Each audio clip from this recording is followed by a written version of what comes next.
Alors, vous avez évoqué les États-Unis, le dollar qui faiblit de jour en jour, de semaine en semaine. Ça a évidemment un impact sur tout simplement la consommation des ménages, puisqu'à la pompe, l'euro-fort amortit en quelque sorte l'explosion des prix du baril de brut. Dans quelle mesure, comment c'est lié en fait? Quel est le mécanisme qui lie à la fois les monnaies, le dollar et le pétrole? Écoutez, il y a un double lien. Ce sens que au plus le dollar baisse, au plus de dollars les pays producteurs veulent avoir par baril parce qu'eux veulent maintenir leur pouvoir d'achat. Ces pays ont des recettes en dollars mais dépensent beaucoup d'argent aussi en euros, en yens ou en livres sterling. Bon. Donc plus le dollar baisse, plus eux font monter le prix en dollars de façon à garantir leur pouvoir d'achat. D'autre part, ça c'est en ce qui concerne le consommateur européen, le fait que le dollar baisse amortit le choc au niveau du consommateur dans la zone euro. En ce sens que ça ne supprime pas la hausse, mais ça la limite.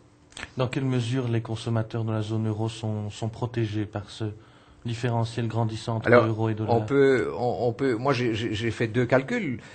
Si on avait aujourd'hui un euro qui valait un dollar, à parité, eh bien votre diesel, vous le payeriez 30 eurocents de plus que ce que vous le payez au taux actuel du dollar. Par rapport au début de l'année, vous avez une hausse d'à peu près 7 eurocents qui se ferait si on avait gardé le taux du dollar du 1er janvier 2007 plutôt que le taux qu'on connaît aujourd'hui. On était à l'époque à 1,32, on est maintenant à 1,48 à peu près. Mazout de chauffage, il y a quand même un impact aussi. Vous voyez ça évoluer comment? On voit quand même une inquiétude grandissante dans la population.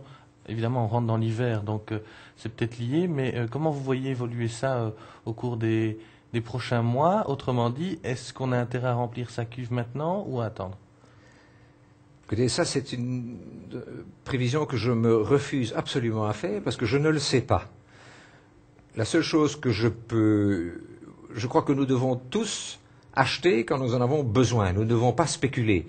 Ce marché est tellement volatile, il pourrait très très bien y avoir une correction, tout comme il pourrait y avoir une nouvelle explosion des prix. Chaque scénario peut être expliqué de manière aussi convaincante. Et donc, surtout ne faisons pas ça. La seule chose que je constate, mais c'est historique et c'est pas pour ça que ça va se répéter, c'est que ces dernières années, mais aussi parce que nous avons eu des hivers chauds, doux, le prix a été plus bas en janvier qu'il ne l'était en octobre-novembre de l'année qui précédait. Mais une fois de plus, moi je ne peux pas prévoir le climat. Ça va jouer un rôle important aussi au niveau du prix du gazole de chauffage. Donc le prix du brut va jouer, le taux du dollar va jouer et la rigueur de l'hiver. Ça fait beaucoup d'impondérables que je ne connais pas. Et est-ce que les comportements actuellement sont en train de changer? Est-ce que à la pompe on fait moins le plein complet j'entends? Est-ce que vous constatez des phénomènes de vol par exemple? Alors il est clair que la prise de conscience s'accélère. C'est-à-dire que de plus en plus je perçois des réactions de gens qui me disent « Bon, on ne reviendra plus au prix qu'on a connu fin des années 90 ou même en 2002-2003 ». Et je crois que ça c'est réel.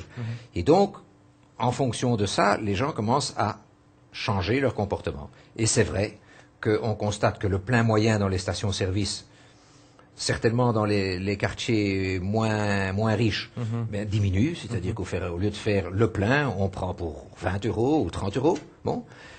Idem en gazole de chauffage, le drop moyen, comme nous disons dans le métier. Eh bien, vous avez beaucoup plus de gens qui commandent par 500 litres ou par 1000 litres, alors que dans le temps, peut-être qu'ils commandaient 2000 litres ou plus. Et des vols, ça existe? Alors, en matière de vol, il y a eu quelques cas qui ont été médiatisés et mis en épingle, par exemple, même de citernes de chauffage qui ont été vidées à partir de la rue. Bon, c'était clair, le produit, il vaut à peu près le double de ce qu'il valait il y a 4 ans. Et en ce qui concerne ce qu'on appelle la grivellerie, c'est-à-dire les gens qui font le plein à la station-service sans s'arrêter, c'est quelque chose qui s'arrête mais ils ne payent pas. S'il vous plaît? Il s'arrête mais il ne paye pas. Voilà, il s'arrête mais il ne paye pas. Mais écoutez, cela, ça se passe, mais nous n'avons pas d'éléments qui permettent de dire que ça augmente de manière sensationnelle. La seule chose, c'est qu'il faut réprimer cela, parce que c'est tout simplement comme un vol à l'étalage. On ne peut pas accepter ça, et ça fait beaucoup de tort à l'exploitant. Il faut savoir qu'un exploitant, pour récupérer un client qui a fait le plein sans payer, il a besoin de 50 autres, parce qu'il doit récupérer sur cette faible marge qu'il a la totalité du prix du produit.